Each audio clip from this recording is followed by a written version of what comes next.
Halo Bapak Ibu, saudara-saudari sekalian, lovers and haters. Salam cerdas Indonesiaku.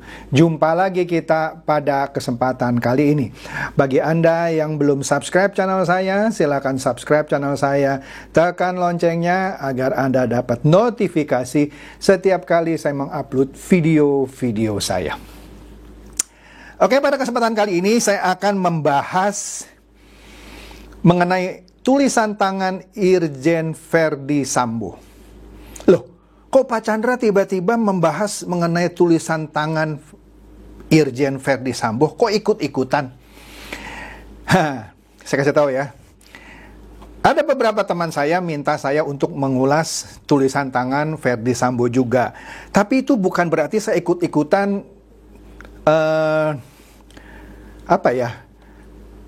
terhadap analisa yang sudah dilakukan oleh beberapa orang. Sebenarnya saya malas gitu ya. Tapi karena saya pernah belajar grafologi, apa yang aneh? Anda lihat video saya di sini. Ini saya upload di 4 Agustus 2016. Jadi ceritanya channel saya ini dulunya cuma saya taruh 2 video saya mengenai grafologi. Ya, saya upload tanggal 4 Agustus 2016. Anda lihat saja linknya situ ya. Atau Anda search di channel saya ini grafologi gitu ya. Anda akan ketemu saya punya konten. Jadi channel YouTube saya ini pertama kali ini isinya 2 cuma grafologi. Itu cuma sebagai arsip saya. Salah satunya adalah yang paling pertama saya upload adalah wawancara saya dengan CNN. Jadi saya waktu itu diwawancara oleh CNN mengenai grafologi. Dan saya di video saya itu Anda bisa lihat, saya membaca tulisan tangan seorang wartawan CNN yang mewawancara saya. Loh, terus kok Pak Chandra ternyata pernah belajar grafologi? Loh iya, sejak dari 8 tahun yang lalu.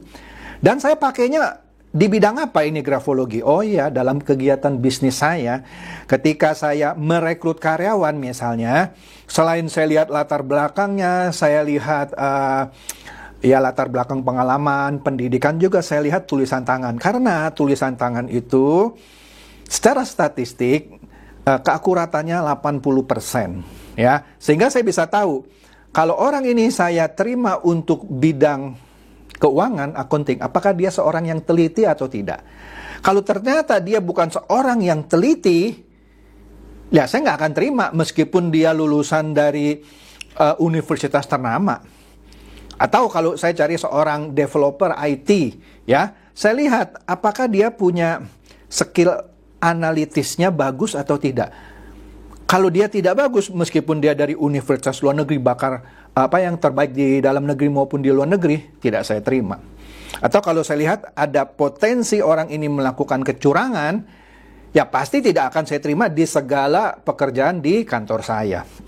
Begitu juga ketika saya menjalin kerjasama dengan seseorang, saya lihat juga tulisan tangannya, sehingga saya tahu potensi apa yang akan saya hadapi dengan orang ini di kemudian hari. Oke? Jadi jangan heran kalau saya ngerti grafologi. Saya banyak belajar kok ya. Jadi bukan hanya IT saja. Oke, langsung kita masuk saja ya. Itu introduksinya ya. Jadi bukan berarti saya ikut-ikutan mau menganalisa tulisan tangan Irjen Verdi Sambo. Saya menganalisa karena saya juga ngerti grafologi. Oke?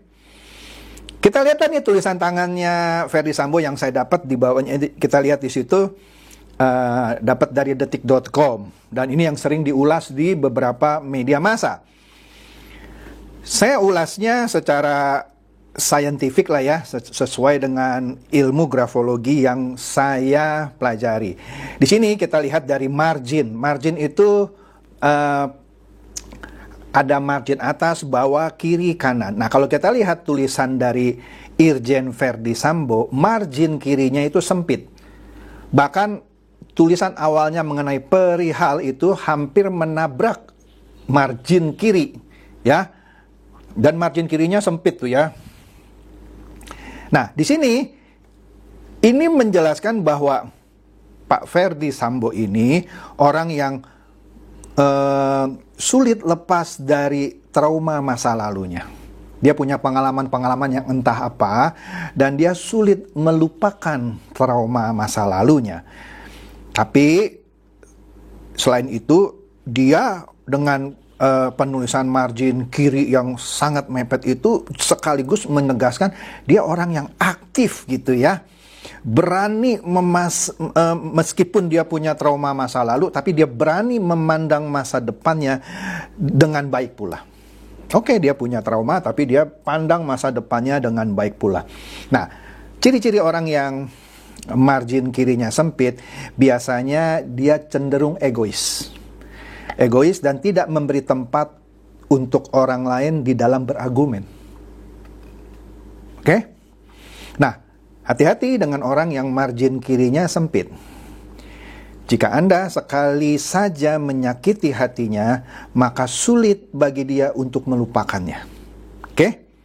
Nah, kalau soal spasi penulisannya, saya anggap wajar dia ya, standar lah spasinya. Tidak ada yang perlu saya kasih komen mendetil lah mengenai spasi penulisannya. Meskipun agak sedikit terlihat dia suka menjaga jarak terhadap orang yang baru dia kenalnya gitu ya. Tapi kalau sudah kenal sih oke lah ya. Kemudian penulisan atau garis dasarnya itu, Anda lihat itu ditulis di kertas polos, bukan kertas bergaris. Cenderung datar. Adalah suatu kesulitan untuk menulis di kertas polos, tapi tulisannya cenderung rata. Walaupun tidak rata-rata banget ya, tapi cenderung dia rata. Walaupun ada sedikit, memang ketika dia nulis ada emosi yang dia ungkapkan sehingga agak sedikit naik turun sedikit, tapi relatif itu dia lurus ya. Artinya ini Irjen Verdi Sambo, orang yang punya konsentrasi tinggi dan energi luar biasa. Ya, dia cenderung mengatur dan menyiapkan dirinya sebaik-baiknya ketika dia berhadapan dengan orang lain. Dia tata gitu ya. Orangnya sangat terkontrol dan diplomatis. Dia tidak mau sedikit pun cacat atau kelemahan dirinya diketahui oleh orang lain. Ya. Dia selalu tampil rapi, ya. Ya, meskipun demikian tidak pada semua sisi kehidupannya, tapi dalam setiap kesempatan dia mau selalu tampil rapi.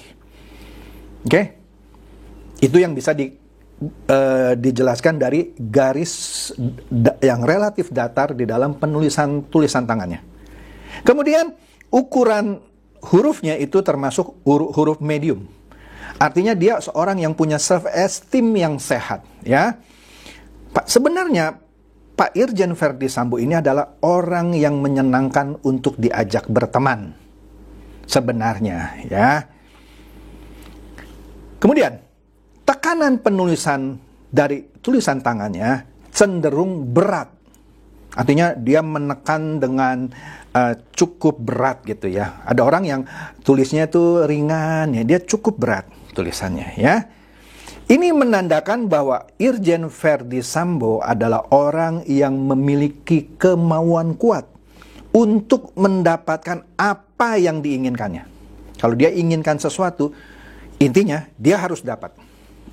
Ya, dia juga orang yang tegas, dinamis, aktif dan penuh semangat. Nah, ini yang bisa disimpulkan dari tekanan penulisannya, ya. Di sini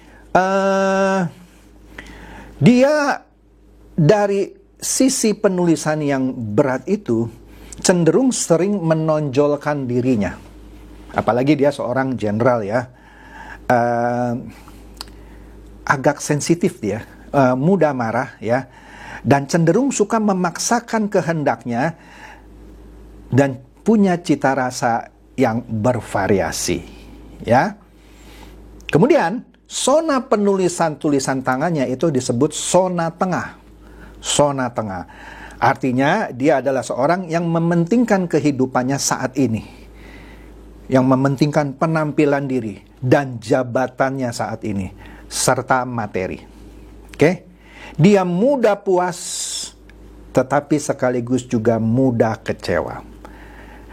Jika dia ingin sesuatu seperti yang sudah saya katakan juga di sebelumnya, dia mau keinginannya ingin segera terpenuhi. Mau cepat gitulah ya orangnya ya. Kemudian tulisannya yang tegak. Ada orang yang tulisannya tegak, ada yang miring ke kanan, ada yang miring ke kiri. Nah, Irjen Verdi Sambo tulisannya cenderung slamnya atau kemiringannya itu tegak. Nah, karena kemiringannya tegak, dia adalah orang yang sangat mengandalkan logika. Dia sangat mengandalkan logika. Dia jarang melibatkan perasaan dalam keseharian. Kalau orang yang tulisannya cenderung miring ke kanan, nah dia lebih banyak melibatkan perasaan. Wah, kalau saya begini, gimana ya perasaan dia? Nah, itu maksudnya. Tapi Irjen Verdi Sambo karena tulisannya tegak, dia lebih mengandalkan logika. Dia nggak peduli. Dia nggak pakai perasaan lah gitu ya. Nggak pakai mikir kalau saya begini nanti dia bagaimana. Enggak. Dia lebih mengandalkan logika ketimbang perasaan. Oke? Nah, itu dasarnya ya dari tulisan ininya. Nah, sekarang yang detailnya. Nah, penulisan huruf T yang cenderung topinya itu ya, kan T kan suka ada topinya gitu ya, bukan suka ada, memang ada topinya. Kalau saya lihat rata-rata topi dari tulisan Verdi Sambo dari huruf T-nya itu menengah ke atas. Artinya dia orang yang cukup percaya diri dan ambisinya lumayan tinggi. Ya. Kalau orang yang huruf T yang topinya itu di bawah dari garis tengahnya gitu ya, itu orang yang rendah diri. Dia orang yang percaya diri, ya. Ambisinya juga tinggi dia, ya. Nah, kalau dilihat dari huruf E-nya yang cenderung tertutup, ini menunjukkan Irjen Verdi Sambo adalah orang yang sukar menerima pendapat orang lain. Sukar menerima pendapat orang lain. Kemudian kalau kita lihat huruf I-nya, Anda lihat dah huruf I-nya ya. Ada yang dikasih titik, ada yang ketinggalan titiknya. Nah, ini menunjukkan dia cenderung bukan orang yang suka akan sesuatu yang detail gitu. Ya. Jadi singkat kata ini intermezzo gitu ya. Kalau Pak Verdi Sambo disuruh kerja di belakang meja, misalnya sebagai orang accountant gitu yang perlu ketelitian, dia tidak cocok. Dia nggak suka gitu pekerjaan yang detail.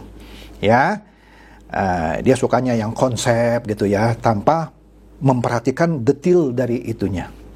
Ya, dia mungkin akan stres gitu kalau memikirkan hal-hal yang detail. Ya.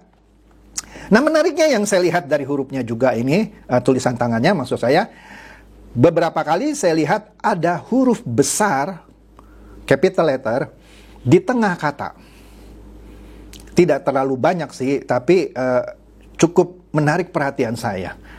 Misalnya huruf P, huruf K, yang huruf besar ada di tengah-tengah kata. Nah, kalau ada penulisan dengan huruf besar di tengah-tengah kata, ini orang yang cenderung menabrak peraturan. Jadi baginya rule itu atau aturan itu dibuat to be broken, untuk dilanggar. Kadang bagus, kadang buruk gitu. Contoh misalnya kalau aturan itu terlalu kaku, orang-orang seperti ini bagus gitu, dia mendobrak aturan ya, supaya tujuan tercapai. Karena dianggap aturan ini terlalu kaku misalnya. Tetapi dalam hal tertentu juga bisa buruk. Karena kalau aturannya mengatur tidak boleh begini, tapi ditabrak juga, maka inilah yang berbahaya. Oke? Sekali lagi bisa positif, bisa negatif. Ya. Kemudian kalau kita lihat dari huruf M-nya, dia termasuk orang yang cepat dalam mengambil keputusan. Ya, dari huruf M-nya yang tajam-tajam itu, punggung atasnya, itu dia termasuk orang yang cepat dalam mengambil keputusan. Oke, tapi dia, seperti yang saya katakan sebelumnya, juga orang yang bisa sensi kalau dikritik, walaupun tidak begitu menonjol ya sensinya, tapi ada kadarnya. Itu bisa dilihat dari huruf D-nya, ya. Dari huruf D-nya itu bisa kelihatan bahwa dia bisa sensi kalau dia dikritik. Oke? Kemudian yang terakhir mengenai tanda tangan. Nah, ini tanda tangan terakhir saya ada dengar siapalah, saya nggak ingat lah namanya. Yang katanya tulisan tangannya mirip bentuk kelamin. Saya bingung, saya lihat-lihat di mananya yang mirip bentuk kelamin gitu ya. Ya, saya nggak mau komentar lah ya soal yang serupa bentuk kelamin. Tapi tanda tangan dan tulisan tangan itu maksudnya begini. Kalau tulisan tangan kita bisa lihat yang tadi sifat-sifatnya kita bisa lihat. Tapi tanda tangan, dari melihat tanda tangan saja kita tidak bisa melihat secara detail sifat, perilaku, kebiasaan dan lain-lain. Karena tanda tangan itu adalah sebagai lambang atau simbol buat orang itu. Maka dia ciptakan tanda tangan seperti itu misalnya. Di sini kalau kita lihat yang global saja ya, ciri-ciri sebuah tanda tangan, saya nggak mau masuk ke bentuk yang seperti kelamin. Secara teori juga saya tidak pernah dengar seperti itu. Tapi kalau misalnya ada pendekatan yang melihat bentuk tanda tangan seperti kelamin, itu bukan urusan saya gitu ya.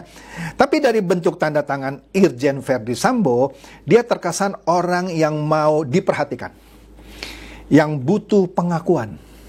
Ini terkesan dari tanda tangannya yang relatif besar jika dibandingkan dengan tulisan tangannya. Ada orang yang tulisannya besar gitu ya, tapi tanda tangannya cenderung lebih kecil gitu dari tulisan. Kalau dia tulisannya medium, tanda tangannya sekitar 3 kali lipat dari ukuran tulisan tangannya. Di sini menandakan dia adalah orang yang ingin diakui, ingin dipandang, butuh pengakuan, dan seterusnya. Dan yang menarik adalah garis bawah di tanda tangannya itu menyatakan orang ini atau Irjen Verdi Sambo ini adalah orang yang firm ketika mengambil suatu keputusan. Maka di garis tanda tangannya dikasih garis bawah. Itu ciri-ciri orang yang firm dalam mengambil keputusan. Oke? Jadi itu saja yang bisa saya ulas gitu ya dari sisi grafologi yang juga pernah saya pelajari dan saya pakai sehari-hari untuk ya kebutuhan rekrutmen, kebutuhan menganalisa calon partner dan lain-lain. Oke? Semoga ini mencerdaskan dan mencerahkan Anda semua. Silakan share video saya ini kepada teman-teman, sahabat atau kerabat supaya mereka tambah cerdas dan tercerahkan. Seperti biasa. Terima kasih.